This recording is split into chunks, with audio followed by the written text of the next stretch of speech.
patch notes. Here we go, boys. We'll do a patch note session. Patch 0.5.1 patch notes. This patch contains additional Atlas passive skills, a new lineage support gem, and new elemental passive skills, as well as a number of improvements and bugs and fixes. Tidal rune waves no longer knock you back! Exclamation mark. Good stuff. Endgame changes. Added an additional 24 passive skills to the top section of the Atlas passive tree, particularly affecting individual biomes. Fortress towers, gateways, enigma chambers, and halls now award more Atlas passive skill points. Players who have already completed these areas will be granted the additional passive skill points upon logging in. Maps that are available to select for the right of the nameless are now much more clear. Delirium Fog can no longer spread to maps that grant Atlas passive skills. Additional rares spawned when an unstable breach stabilizes will now always spawn, regardless of if Virium is going to spawn or not. Virion will now spawn after all the rares are killed. Breach monsters density now correctly increases the number of monsters in the breach. I think, yes, I saw someone mention that there was not enough monsters. This now stacks additively with pack size. Relevant descriptions will be updated in a future patch. Summoning circles added to maps are now described as containing a single summoning circle with multiple reactivation runes. Reactivation runes now describe what they do and have been made easier to notice. There is now a checkpoint beside the summoning circle. The reactivation runes that are far from the circle will create a checkpoint that, when they are activated, to allow easy navigation back to the circle. Reactivation runes now correctly add additional charges if activated before the summoning circle and no longer breach the circle. The tear open the rift breach Atlas passive skill is now multi-choice with options to have the effect active or inactive. We have also fixed an issue where this could not be allocated. Improved the telegraphing from Bodak slamming Vidiri's tree. Panning to a location on the endgame map, closing, then reopening a map in the same instance will now reopen to the same area you pan to. Okay, so I've not actually done much of the map, as you can see from what I've just done. So yeah. Runes of Aldor changes. The wave created by the tidal rune during remnant encounters no longer knock you back. During the campaign, Pharaoh will now point towards and reveal the runes in the areas he is in. Okay, quality of life space, so you know where you're going. Gwen no longer continues to appear after the Medev boss fight if you have already spoken to her. Fixed a bug where the Rain of Blade skill was not available reward from remnant crafting. Added a new gossip option to Pharaoh related to the 4 tombs that can now be found throughout the campaign. Okay. Player changes. Let's have a look. Added a new lineage support gem, Alzea's Communion. What does it do? Added 40 new elemental passive skills near dual sockets, mainly around the sorceress, witch, and druid areas of the passive tree. That's quite a I say 40 over 2 different areas. Logging out and in again now preserves your heavy stun build up. Logging out while heavy stunned will now restart your heavy stun animation when you log in again, unless you log in a different place to where you logged out. The Empowering Infusion notable passive skill now grants 35% increased spell damage if you consumed an elemental infusion recently, previously 30. The Principal Infusion notable passive skill now grants 30% increased elemental infusion duration, previously 20. Small passive granting 12% increased spell damage if you consumed an elemental infusion now have a value of 15%. Okay, so they're buffing those. The Cold, Lightning and Fire achievement support gems are no longer limited to supporting just attacks. These gain 25% of damage against the cold, lightning or fire damage respectively.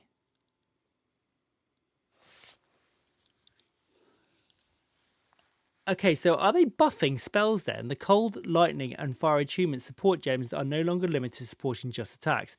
These now grant 25% of damage as extra cold, lightning, or fire damage, retrospectively. I wonder if they had the negative still though. So they do less cold and lightning if it just boosts fire by 25%. Because if you did in bitter, you could just basically slap on all of them, and 25 each. That's an extra 75% damage, plus in bitter, more damage. Ice Bite support is no longer limited to supporting just attacks. Now grants 25% of damage as cold damage for 5 seconds on freezing enemies with supported skills. Ice Bite 2 longer support. This is insane. They've removed it from just attacks. I think it looks like they've done it to spells. Now grants 30%. It's all right, but no worries, Paul. We're just looking at the changes to the patch. They're buffing elemental and specifically spells. So the cold, lightning, and fire attunement support gems that are for attacks. They are no longer just for attacks. So you can put them in spells, and by the sounds of it, and they grant 25% of extra cold, lightning, or fire damage. So it's the extra damage, right? So I guess it removes the boost and the base damage, but you get the benefit of the extra damage. And the same with Ice Bite as well. So they are both Ice Bite 1 and 2 can be used on spells, I guess, and gain 30% of damage as cold damage for seconds and freezing an enemy, which is huge. That's really big. Energy support no longer limited to supporting just attacks. Now grants 25% of damage as lightning damage for 5 seconds on killing shocked enemies with supported skills. Conductive Ruse now has a base critical strike of 7%. Refutation's cooldown no longer recovers while the buff is active. Isn't that this one I've just got for? For builds, it is pretty big. I think there's a lot of that shift there to supporting spells with extra. I like it because it means that if you are inherently running a cold build and you need a bit of fire, you can just slap one of those gems in, and you've got fire damage, which is huge. I mean, to be able to do other elements or other elemental damage types, if you're specifically into one, allows you to kind of like boost up, ignite, or shock on those spells. That's pretty strong. I wonder if there's a negative downside though. I wonder if they still have that. You do, 25% less damage, but of whatever it is.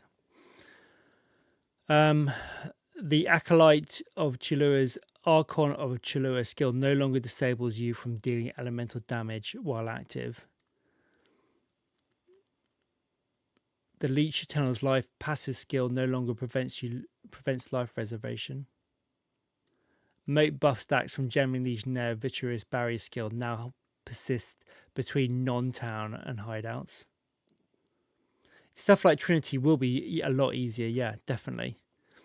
The benefit grants by Socrates skills by the Gemini Legionnaire Advanced Hormology passive skills are now only shown when holding Alt on the Socrates skill. We've also addressed a handful of issues which affect the ascendancy passive between some of the skills.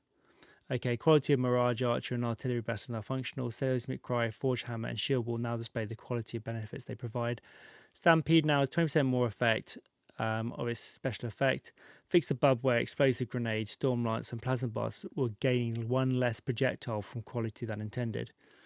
The Rune Master Revered Vestments now grant 10 to 15 increase energy shield recharge rate, previously 10 to 15. Of damage taken, hit bypass energy shields below half. The maximum number of Assyrian infusions that you can have at once is now equal to the maximum number of a single type of elemental infusion you can have. Okay, I don't know if that was more. The Emergent Extinct Ancient Augment Rune now grants regenerate 5% of maximum life per second if you have used a command skill recently, when Socrates and Gloves previously covered 10%. Oh, they buffed that. Oh, sorry, nerfed it from 10 to 5. General changes: elite abyss monsters have their damage, loot, and experience lowered, whilst also much more significantly reducing the amount of life they had. Oh, apparently they were strong. The lightning tendrils used by Shepherd of the Pit is now 7% less damage. The constant damaging wave after a high fortress starts collapsing no longer knocks you down while sprinting. Skills that are unusable because you don't have enough divinity are now grayed out correctly. Harano the Meek Carver now does 28% less damage. There's 20% less life. Their slam overall now deals 50% less damage. Dude, they nerfed him. They nerfed Harane, the boss, their secret boss, at the end of Act 4. Defeating Captain Heartland Journeys then now spawns a portal back to Freya while the Dark Mist quest is active. That makes so much sense. That makes so much sense. Once we go back to town, they go back in again. Special tattoos in the halls of the dead now easier to find. Yeah, updating the display of monster modifiers to combine modifiers above 8 instead of displaying an X modifiers. Okay. Keywords, strong boxes, world labels no longer interactable until you hold the advanced description by default alt.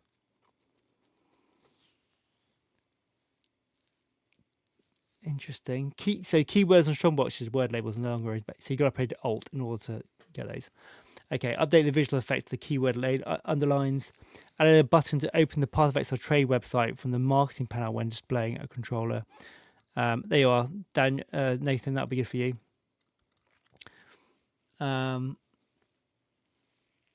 Added pseudo stat summaries and serious stat sorting options to the market's search results when playing with a controller. Okay. Bug fixes. Jesus Christ, there's a lot of bug fixes.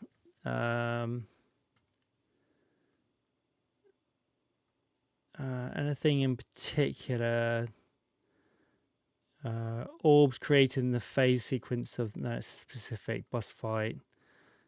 Issue where the fog in delirium action will continue spreading while the fog was paused. Fixed an issue with delirium depth. Okay, these are specific delirium.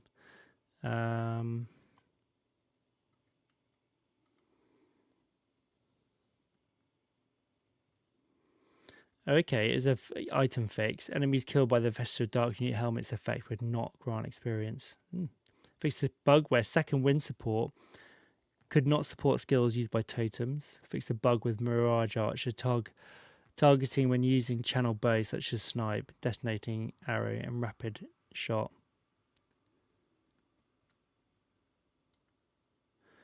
Fix the bug where the attack damage gained as extra physical damage modifier on fists of stone were not functioning unless the gloves also had an attack damage gained as extra lightning damage modifier. Spell totem where the modifier for more totem life for endurance charge continued twice.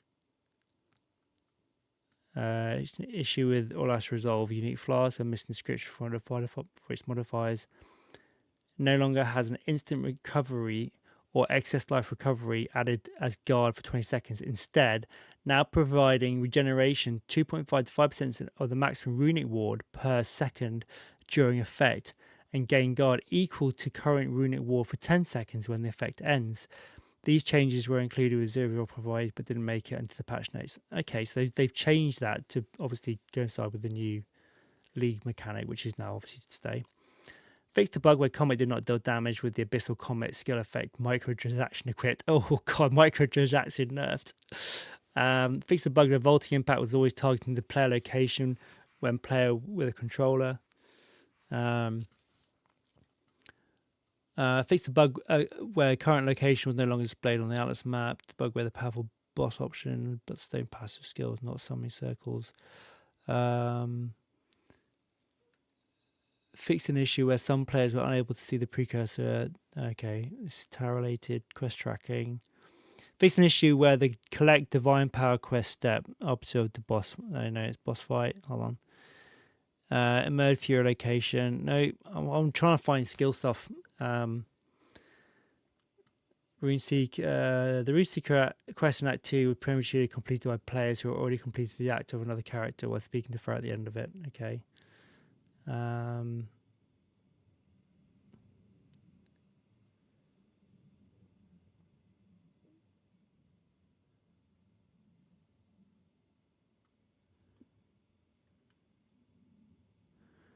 What else we got here? No delirium encounters could not play a portal. Where 100's only dialogue option was only showing for all classes. Fixed the bug where rune combination recipes would not display translations across non-English languages. No. Okay, don't know that. Fixed the bugs where the microtransaction shot preview was incorrectly displayed in weapon effect microtransactions on both weapons. Client crash occur, Thaumacy, Plasma Blast, microtransactions have been nerfing the Game Boys. Okay. Okay. I mean, they've been busy fixing stuff. That's good. But there's some huge changes there, though. I mean, the elemental damage, this lot here is massive. I mean, that's going to change a lot of things. A lot of things.